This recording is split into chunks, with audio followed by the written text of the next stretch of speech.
Hi అండి, అందరికీ నమస్తే. Welcome to my channel Kalyani trends and blogs.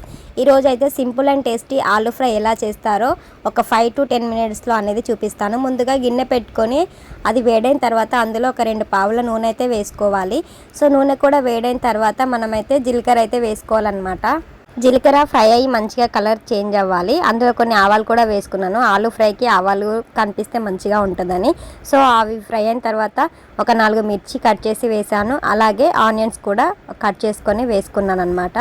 So ఇవి కొంచెం ఫ్రై అయితే అవ్వనివ్వాలన్నమాట. ఇవి ఫ్రై అయిన తర్వాత కొంచెం కరివేపాకు అయితే వేసుకోవాలి. కరివేపాకు తింటే మన హెయిర్కి చాలా మంచిది, కానీ నా పిల్లలు అయితే అసలుకే తినరు. సో కరివేపాకు కూడా ఫ్రై అయిన తర్వాత ముందుగా మనం కట్ చేసి పెట్టుకున్న ఆలుగడ్డలను అయితే అందులో వేసుకోవాలన్నమాట. సో చిన్న చిన్న పీసెస్ అయితే కట్ చేశాను. పసుపు అయితే వేసుకోకూడదు. సో ఆలుగడ్డలు వేసుకొని వాటిని కలుపుకొని కొంచెం అయితే మనం ఫ్రై చేసుకోవాలి.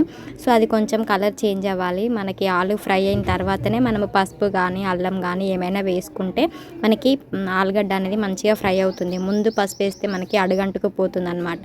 సో నేనైతే ఊరికే కలుపుతూ మన ఆలుగడ్డను అయితే ఫ్రై చేసుకుంటూ ఉంటున్నాను. కలపకపోతే ఆలు అనేది మనకి గిన్నెకి అడుగంటుకు పోతుంది అనమాట. కొంచెం ఆయిల్ ఎక్కువ వేసుకుంటే టేస్ట్ అనేది చాలా బాగుంటుంది.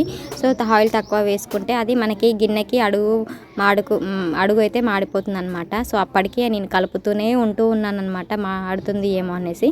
ఫైనల్గా నేనైతే కలుపుతున్నాను. మనకి కలర్ అయితే కొంచెం ఆలు అయితే ఫ్రై అయిపోయింది. సో ఈ టైంలో అయితే కొంచెం పసుపు అయితే వేసుకుంటున్నాను. పసుపు వేసి ఒక్కొక్క 2 నిమిషాలు అయితే మనం ఫ్రై చేసుకోవాలి. పసుపు పచ్చివాసన పోయేంత వరకు అయితే ఫ్రై చేసుకోవాలి. ఆలు అయితే ఉడికిపోయింది చూడండి. నేను మొత్తం స్మాష్ చేస్తున్నాను, ప్రతి ఒక్క పీస్ కూడా ఉడికిపోయింది అనమాట. సో ఈ విధంగా మనం ఆలుని అయితే ఫ్రై చేసుకుంటే టేస్ట్ అనేది చాలా బాగుంటుంది. మార్నింగ్ టైంలో పిల్లలకైతే బాక్స్లోకి జల్దీగా కావాలంటే ఎగ్ ఫ్రై, ఆలు ఫ్రైస్ ఇట్లాంటివి చేసుకుంటే మనకి టైం సేఫ్ అవుతుంది. పిల్లలకి బాక్స్లోకి జల్దీగా రెడీ అవుతుంది అనమాట. కొంచెం మనకి టేస్ట్కి సరిపడా కారం వేసుకోవాలి. అలాగే రుచికి సరిపడా ఉప్పు కూడా వేసుకోవాలి ఫైనల్గా. సో ఇంతే అండి, మనము ఉప్పు కారం వేసిన తర్వాత మళ్ళీ ఒకసారి కలుపుకొని ఒక 2-3 నిమిషాలు అయితే మనము ఫ్రై చేసుకోవాలి. సో మనకి ఆలు అయితే మొత్తం ఫ్రై అయిపోయింది.